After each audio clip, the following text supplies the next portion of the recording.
Quick disclaimer before we start is that the audio, my audio, and video did get corrupted, unfortunately. So, after literally the first minute, we're going to switch to a backup recording, which was unfortunately recorded with my phone.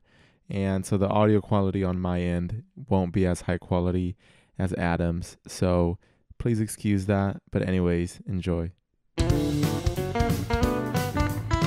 Teenager therapy, because we have problems too. Hey everyone, welcome back to Teenager Therapy. I'm Gael, and today I'm here with a very special guest. Adam, would you like to introduce yourself? Hi, my name is Adam Mosseri. I am the head of Instagram and excited to be here with you. So, to get right into it, I think that Instagram has long been a dominant force for Gen Z and youth in general in their social media ecosystem. But as we move forward and as the app evolves, where do you see Instagram fitting into Gen Z's social media ecosystem?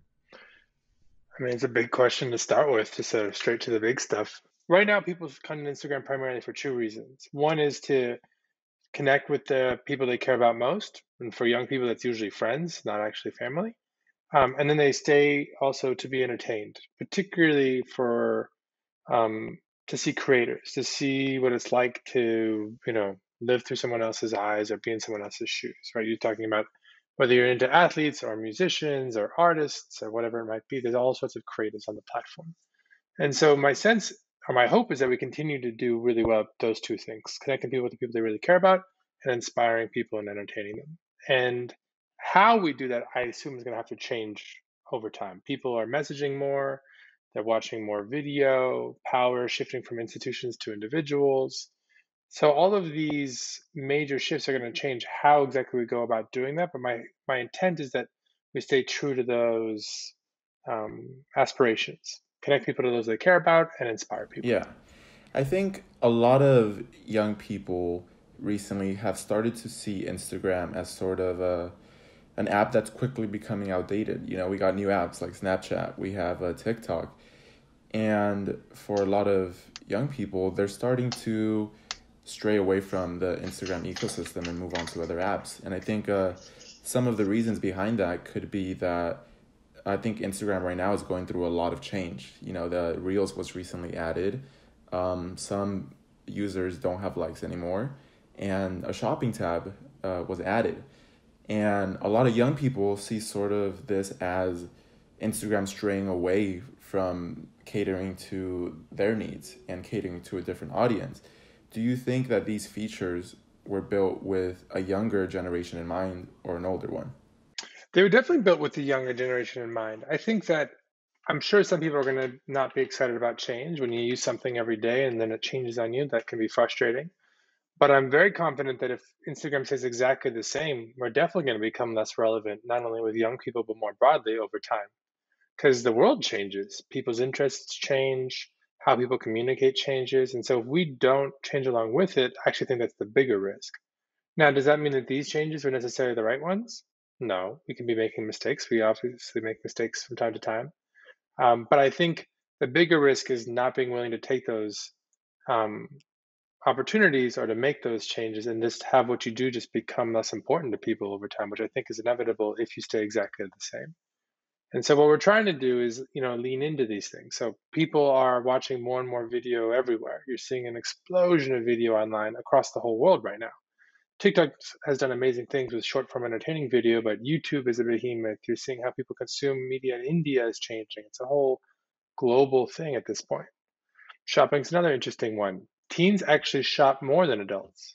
They buy less, but they shop more because shopping isn't the same thing as buying. So we're trying to lean into these changes. We're moving quickly. There's a lot of room to improve on a couple of these areas, but I would much rather be trying to adapt to the world as it changes around us than holding on to something that is going to become irrelevant over time. Yeah, and I agree with that. I think a lot of the greatest changes were not popular at first, right? A lot of really important changes were incredibly criticized. And I think that's how a lot of young people are viewing these changes, and it's definitely getting a while to get used to. Do you think you have a responsibility to try to make Instagram as healthy as possible. I think a lot of apps, they want to increase user engagement and retention rates. But do you think that Instagram tries to keep in mind what a healthy retention rate can be, and how sometimes getting stuck in this addictive, scroll is harmful for the mental health of your users? I mean, the mental health of our users is something that I think is incredibly important. It's definitely true that we care about how much people use Instagram. We think it's overall a good thing that people use it. It creates value, and that if people are using it more, that's a good sign. But we also want to make sure people feel good about the time that they spend on Instagram. If you spend a bunch of time on Instagram and then you regret it or you feel bad about it afterwards, that can't be, it's definitely not good for you or your mental well being, but it can't even be good for Instagram over the long run. And so we've tried to invest in a whole bunch of different ideas to make sure that people feel better about the time that they spend on the platform. We've built tools around managing how much time you spend. We've experimented with hiding like counts to try and depressurize the experience. We have actually all sorts of ways we ask people how they feel about the experience. We run these surveys, so we ask people questions about was something worth their time or not. And then we try and get better over time. So it's definitely something that is very top of mind for us and that we're constantly working on.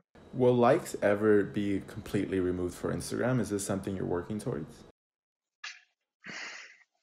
So we were exploring not removing likes, but making the like counts private. And it was actually very polarizing. Actually, I'm curious, are you into that idea or are you not into that idea? I think I it's interesting. I see why it's nice seeing the likes, but when I think about what's best for me and what I know is an uncomfortable change, but one that's needed, I think removing the likes is a good option. I think it removes a lot of pressure. And it's just part of that uncomfortable change that is inevitably good for us. Yeah, so some people feel really strongly that way. Some people feel really strongly they need to be gone for everyone. Some people feel really strongly that it's not up to Instagram to take away something like that. So what we're leaning towards right now, but this is not final, is making it so that people can control their own experience. People can decide whether or not they want to have like counts or not. So we're going to try and experiment with that in the coming weeks. And we'll see how that does. We'll see if people use those features. We'll see if people feel good about those features, to my point before about measuring how people feel about the experience. But my guess is we'll end up in some sort of place where people have more control and they can decide if they want like counts or not. That's really interesting. Something that I think is the overall theme of this conversation is mental health. And this initial topic was more about how you approach mental health and tying that in with your users and the care you have for that. But I also am really curious as to how you handle your own mental health. I mean, I don't think it could be overstated what big responsibility it is to handle a company as prestigious as Instagram and that has the kind of size of that company. So my question and what I hope to learn is how did being in this position as head of Instagram affect your mental health, and how did you get through the learning curve when you first entered the job? It's a big question. I am constantly looking for ways to make sure that I'm taking care of myself. I don't feel that I can do what I need to do or live up to my responsibilities, whether or not they are my responsibilities as a dad, because I've got three boys, 5, 3, and 10 months, or my responsibilities as a husband or a friend, or my responsibilities at work for Instagram and to the people who use Instagram. I don't feel that I can live up to any of those unless I'm first taking care of myself. And so I'm constantly looking for ways to better manage the amount of stress and anxiety that I'm presented with on a regular basis. And so whether it is trying to sleep more or eat well or drink decaf coffee or meditate or exercise, I'm constantly experimenting with different things and finding what my mind and what my body responds to and what I feel like I need. And that doesn't end. And I wish I started that at a younger age. But I've found that that helps me get through all that I need to get through and do what I need to get done. And joined Instagram a couple years ago, and I became the head of Instagram about half a year later when the founders left, and things just accelerated in a really serious way. It was a big job before, but it became a more stressful position afterwards. But it was also a huge opportunity, so I was excited about it. But how to manage that and how to stay healthy given that has been just sort of an ongoing, I don't know what to call it, journey for me, learning journey, I don't know. But it's something I'm constantly thinking about and trying to get better at. Right. And what was that like when you first entered that responsibility? Was that something that you felt like you were prepared for? The first couple months were really tough. I joined Instagram in part to work with Mike and Kevin, the two founders. I'm a big fan of both of those guys. They've done amazing work. And so I was bummed about them leaving. But we also lost a couple other leaders. So I felt like I didn't have um, a leadership team. And when you run a large organization, one of the most important things is the people you run it with, your leaders. And we had a lot of people leaving around that time. So those first couple of months were pretty dark. I was about 2 or 3 months in. I was like, this was a horrible mistake. I should never have taken this job. But slowly over time, you get through it. You hire right people. They start to impress you and surprise you and do amazing work. And about half a year, or maybe more like 9 months into the job, I started to really, really enjoy it. And one of my favorite things about what I get to do is the amazing people I get to work with and learn from on a regular basis, and I love it. I wouldn't trade it for anything. So, but it was pretty tough this first couple months. It got pretty dark there. It was like December of 18, January of 18 was pretty dark for me. I don't. What do you do to take care of yourself mentally? I mean, you're dealing with a different set of stressors, but they're just as intense in different ways. Definitely. I mean, I I think I like to do a lot of reflection. I think that's really important. And specifically, there's a lot of feelings that I think a lot of us have inside that we're not really processing fully. And it goes a lot deeper than you might intend. Sometimes you feel sad and you think you know why, but you start kind of maybe writing down about what you're feeling. And as you write more and more, you start to discover, and the reasons behind your emotions become even more clear. So something I really enjoy doing is, getting out, taking a walk, reflecting, and writing down my feelings and my emotions and how the day has gone. That's something that I think is really important. Just having those healthy habits and doing it consistently. Yeah, that resonates a lot. I think I really want to know that I thought it was interesting. You said there was a really dark time there. What exactly was happening at that time in your life? I mean, I don't want to complain too much. I'm in an amazingly privileged position. But I think that what was tough was I was working really hard trying to fill in for some people who had left and didn't have new leaders yet in place. So one of the most important things you can do when you first take a role like that is to get the best people you can around you as quickly as possible, but that can take time. And there was a little while there where I didn't have as much help as I needed. And then that made it so that I wasn't doing as good a job as I wanted to. And I felt like I was not doing right by the people who work at Instagram or the people who use Instagram, but also not as present as I should have been as a friend or as like a dad at home. And so when you get overextended, when you get underwater like that, it can be pretty demoralizing because I don't know. I take pride in my ability to be a good dad and a good friend and a good leader at work. And when you don't feel like you can live up to that, that can be that can be tough. And that was the heart of it. But you keep you keep moving. You put one foot in front of the other. You start to get the right people in place. You look for things that you can hand off to others. You trust other people. You constantly reevaluate what you think is most important and what can wait, what you can pass on, what you can avoid doing for now. And eventually you dig your way out. And it took a half a year or so, but I dug my way out, and I'm really happy I did.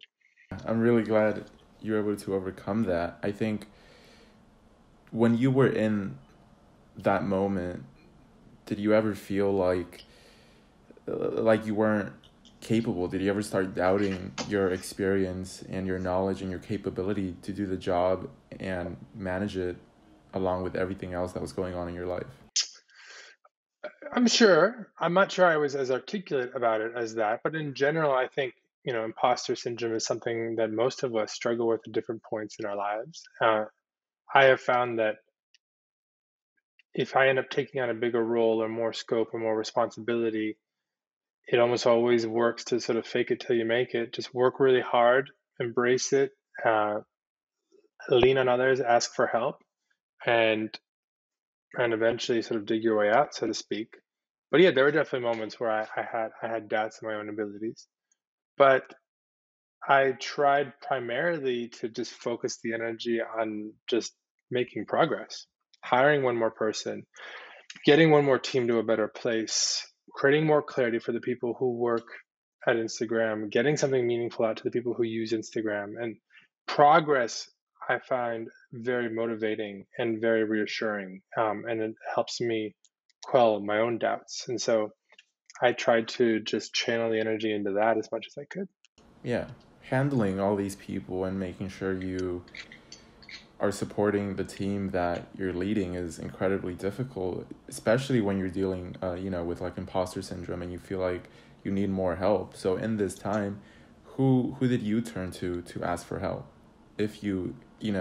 Oh, it's a really good question. Yeah, no, I asked a lot of people for help. I mean, that's something that took me way too long to get good at. So it's something I highly encourage everyone to do is to feel comfortable asking for help. I leaned a lot on a couple people at Instagram, particularly some of the early leaders who we ended up hiring. Um, Back then, I didn't have all the leaders we have now, but one of them was Vishal Shah, who runs product for us. He has my old job here. But I also leaned heavily on people I'd worked with at the Facebook company over the years. I leaned heavily on friends. I mean, I was constantly talking to my one or two closest friends about how can I do better? How can I, work through this problem or get support with that, or just sometimes you just needed to just not talk about work. Sometimes I just needed to hang out and talk about something else and just feel more like a normal person for a couple hours. So I leaned heavily on a couple of my closest friends. Alejandro probably being the one I leaned on the most. But I do think that no matter what you do, no matter how old you are, I think one of the most important things is to know what kind of support structure you need and then to go out and make that happen. And the more senior you get in your career, the less you're going to get from your manager on average. It's just sort of the way it works. And so the more intentional you need to be about, okay, I need someone who I can bounce ideas off of, and I need someone who can give me some emotional support, and I need someone who can give me a good kick in the ass when I need it. So maybe that's your manager if you're lucky, but more likely than not, you have to go out and like find who those people are and get it there. And I think that that's true not only in work but in life.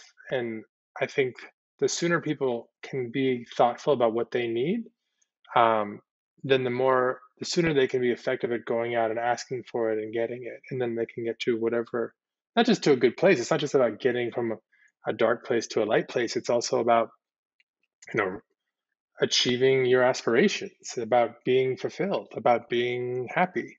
And so, I don't know, I encourage people to always be thoughtful about and reflective, to use your word, about what they want, what they need, and then how they can go and get it. Yeah. What, is there any single person that has led you to the most personal or professional growth? The most personal or professional growth. The most professional growth probably was in the early years, and it was probably my mother. My mother runs an architecture firm, so she's her own business. And when I started out professionally, I was running a small design firm in New York City, and she taught me a ton about business, about how to write a contract, about being upfront about money and cost upfront, about self-advocating, about how to manage clients, about how to have hard conversations. And most of those lessons have stayed with me and are still useful today, even though I'm in a completely different job than she has and still does. So I'd say probably my mom on the professional side. On the personal side, I don't know. There are a number of different people over the years who have really helped me. Some have been friends. I mentioned Hanjo already. Fiji Simo is a woman who I find really helpful and amazing, both professionally and personally. She runs the Facebook app at the Facebook company. She's given me a lot of really good advice over the years. Different people for different years, and that's okay. Um, but there's a lot of people I feel really grateful for being able to have in my life and having supported me and helped me do what I do over the years. And, that is, I don't know, that makes me happy. Just thinking of them makes me a little happy. Who do you lean on when times get tough? You know what? I think I have a tendency to lean on myself instead of my support group. I think it's difficult to feel like you can count on others, and I think something in my life must have led me to be this way. So something that I'm working towards is learning how to lean on others and count on others and depend on them, because I think it's equally as important as being independent. Independency isn't as much of a good thing as we're led to believe. So it's definitely something that I'm currently working on, but it makes me glad to hear that your mother was a big source of your professional growth, and I'm sure a lot of personal growth as well. Mostly personal, if Yeah. anything. I think when you were younger, what kind of person were you, and do you think now are you the person that you hope to be back then? Oh man, I wish I had some pictures to show you. I wish we could do a screen share right now. Um, I was, I looked like Harry Potter before Harry Potter was cool. I had big, round Coke-sized glasses that made my eyes enormous, and some sort of variation on a bowl cut from the '80s. It was not a good look. I was a goofy, nerdy, um, uptight kid. I worked hard in school. I got good grades. Um, I was not cool. I was very, very, very not cool. But I had a lot of fun. High school, I sort of came out of my shell a little bit. Um, but as a as a as like a 20 something, I was really a hothead. Really, very passionate, particularly about work. Very hardworking still, but like definitely let my emotions get the better of me on a regular basis. And now that I'm in my 30s, I've been trying to become a little bit more level headed, a little bit more consistent, and more of a stabilizing force than a randomizing force. And so I'm sure I have a way to go. I'm sure my colleagues and my family members and my friends would tell me that I'm nowhere near as far along that journey as I think I am. I count on them to keep me honest. But that's been the rough arc of my journey, from like a goofy, nerdy kid who was made fun of a lot in high school to like a passionate, hothead designer who was just talking too much in my 20s to hopefully a little bit more of a level headed leader with perspective if I'm lucky in my 30s. But we will see. Maybe I have farther to go than I think. You know what? I think the nerdy shy kid is definitely a common theme in a lot of big companies. So maybe there's a science behind that. There's some sort of reasoning for why that is. I think part of being a great leader is having the courage to be vulnerable and not only own up to your mistakes, but really have no ego and see the value in each of your teammates and in everyone that's part of your team. And something that um we really advocate for in our podcast is vulnerability and having the courage to open up and let someone hurt you. Do you think that being vulnerable is a quality that a good leader, a good CEO needs to have in order to lead a successful team? Yeah, I do. I think it's an important tool. It's an important characteristic. I think you need to be careful with how you deploy it or how you use that. But I do think it's super important. I mean, the most straightforward, and I think at least what I feel most passionately about is that you need to be able to admit your mistakes. Like when you make a mistake, you need to take responsibility for that mistake and do it in a very public way. It's a very powerful thing to do as a leader, is to insulate your people when mistakes are made by taking responsibility for it yourself and pushing credit down to your people when things go well. It is, I think, the right thing to do.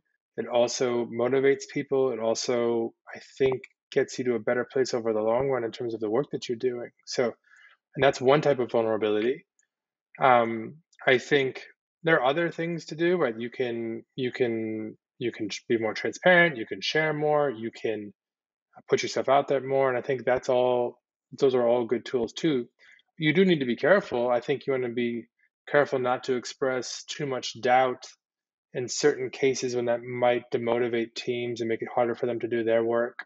So there's sometimes where you need to be the anchor or the positive force with your people. And there are other times where I think it's super important and inspiring for you to let your team know that you don't necessarily have all the answers, and it's okay to fail, for instance. It's a balancing act. All managing is always about balance. Or leading is always about balance. What are all the different things you need to consider? And then what is the best thing you can do in the moment given all of those considerations? And you just do the best you can and you move on to the next decision. But I do think vulnerability, whether it is expressing doubt, taking ownership of mistakes, or sharing more of yourself, are all really important tools of leadership. Yeah, that's a really good perspective on it. I think for me, I'm very much passionate about entrepreneurship and business and running a company and creating one and growing it along with the right team. Something that I'm really curious about is what the job requires, because I think it's a very general concept to say I am a CEO. What exactly does that look like in your role? What kind of stuff it goes on in your day-to-day life? Is it a lot of just meetings and overall big picture things, or are you really getting into the finer details of things? It depends. My bias is to get into the details, but I probably should get into the details less, and a lot of my people would tell you the same. I think the job is primarily about setting people up for success. Like with most of my people, what I'm trying to do is make sure that we agree on what we're trying to accomplish and what kind of approach we want to take to the problem that we're trying to solve. But then I try to create space for people to figure out how to actually get there. Because as a leader of a large organization, you can't be making all the decisions yourself. You're going to become what we call a bottleneck. So you're going to slow down the whole company or the whole organization because every decision has to run through you, and there's only so much you can process and so much you can think about at a time. And so I think you need to make sure that there's a shared vision for where you want to get to, a shared understanding of what success looks like, some parameters or some basics and principles about how you want to approach it, what's okay and what's not. But then you really want to like hire and motivate great people and get out of their way. And I think that's the core thing. You end up talking a lot, or you end up writing a lot.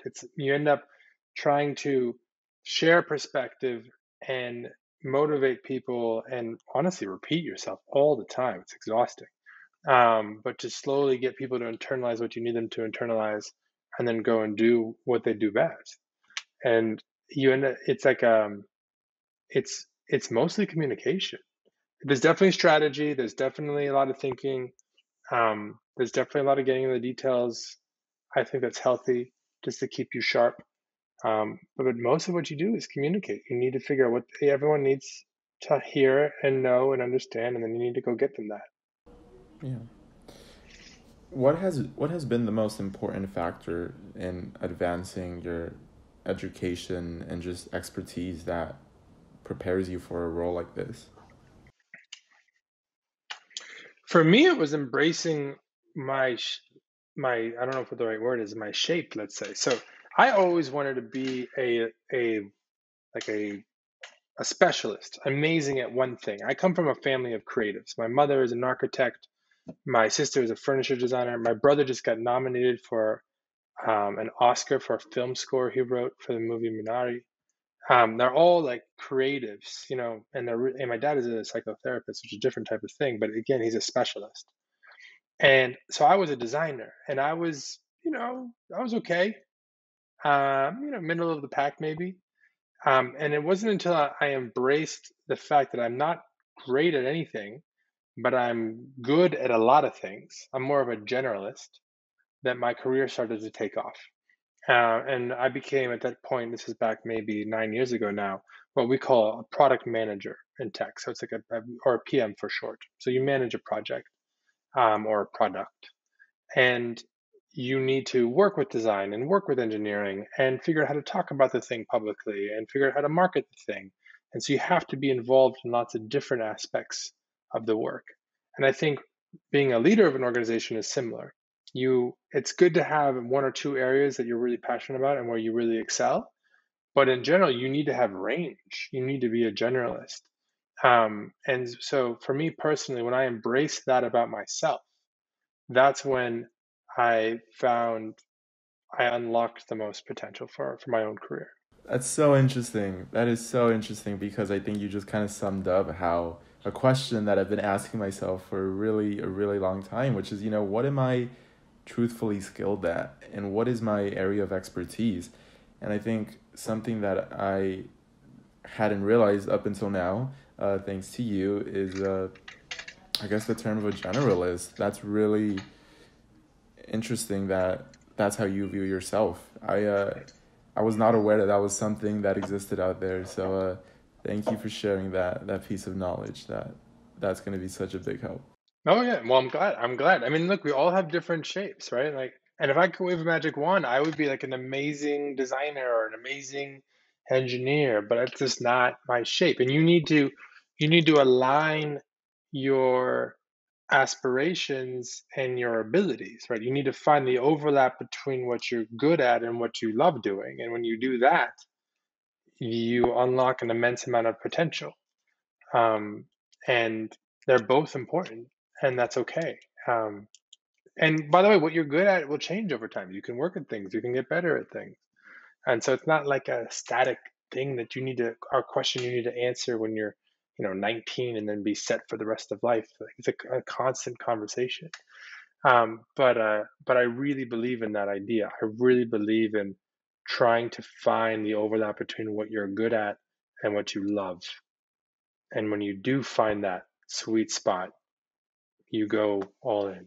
I see in the background you have a lot of exercise equipment, which I'm a little jealous of. Is exercise something that's big Oh in your yeah. life? Yeah, sorry, you're literally in my garage because I have little kids, so I hide out here and I work in the garage all day. But it's also where I exercise, my gym. All my anxiety goes into during the pandemic specifically has gone into exercise and eating really well. So it's how I let out, let off steam, blow off steam. I don't even remember the expression anymore. But yeah, this is my morning routine as I work out in here. Well, I make the kids breakfast, hang out with them for a bit, send them to school, get my workout in, shower, and then I get right here at my little desk set up and I'm on looking at a glowing rectangle all day long. That seems really nice. I know.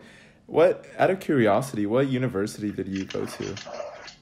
Ooh, I went to New York University. I went to NYU, and it was uh, it was amazing because I was going to college in an amazing city, and the city was a resource every bit as much as the university was. So I had a lot of fun, probably too much fun, but I learned a lot, and I wouldn't trade one day of it. That's really nice. I know NYU is a very very popular school for a lot of our listeners, and we actually just finished up college applications, and so I think a lot of students are right now Oh man, very excited. Do you have I any remember that period so well. really? What schools did you apply to? Was NYU your dream school? No, I was gonna go. I was really into McGill up in Montreal, and I was really into University of Chicago. And I was gonna go to University of Chicago, and then the last day I changed my mind. My parents think it's because I wanted to stay closer to home because I lived outside of New York and they were going through a divorce. But I think I just wanted to be in New York City. Um, but I just remember being so stressful, just being like, where, like, feels like such a big decision. You have to you get to visit these schools if you're lucky, but what do? You spend a couple hours there and you have to make a decision if you want to live there for 4 years. The truth is, you can be happy no matter what school you go to. But at the time, it didn't feel that way. At the time, it felt like there has to be a right decision and a wrong decision. I don't want to get it wrong. So I remember being really stressed about it. Oh yeah, that's definitely how a lot of teenagers feel right now. What's your best advice for someone going to NYU? Ooh, NYU, you can work it. NYU will teach you that if you really want something, you got to go out and get it. Because it's such a large school that you kind of have to be motivated to get the most out of it.